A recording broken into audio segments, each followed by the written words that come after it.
I førerhuset, der giver vi ikke en fuck. Griner af verden, mens vi kører i vores truck. Med gro og letter. Frank, jeg kom lige til at tænke på noget her. Hvad hedder det? Hvad det gjorde du? Ja. Hvad hedder det?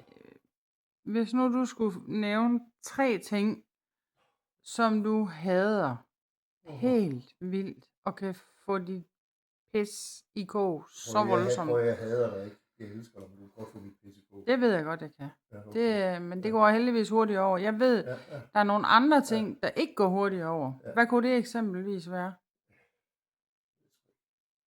Jeg kan simpelthen ikke klare folk, der er dumme smart. Jeg kan ikke klare folk, der jeg hører, hvad du siger, Frank. Jeg prøver lige igen. Det kan jeg simpelthen ikke have. Jeg bliver sindssyg i hovedet af. Og så kan jeg simpelthen ikke klare veganer.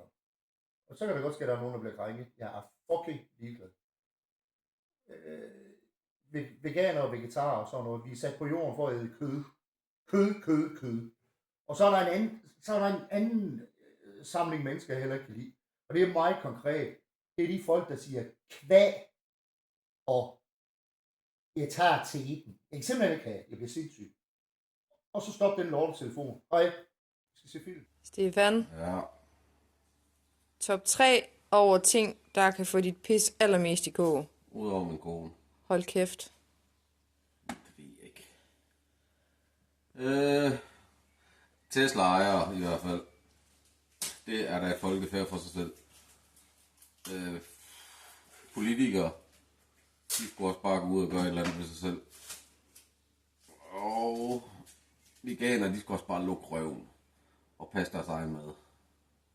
Fuck af. I førerhuset, der giver vi ikke en fuck. Griner af verden, mens vi kører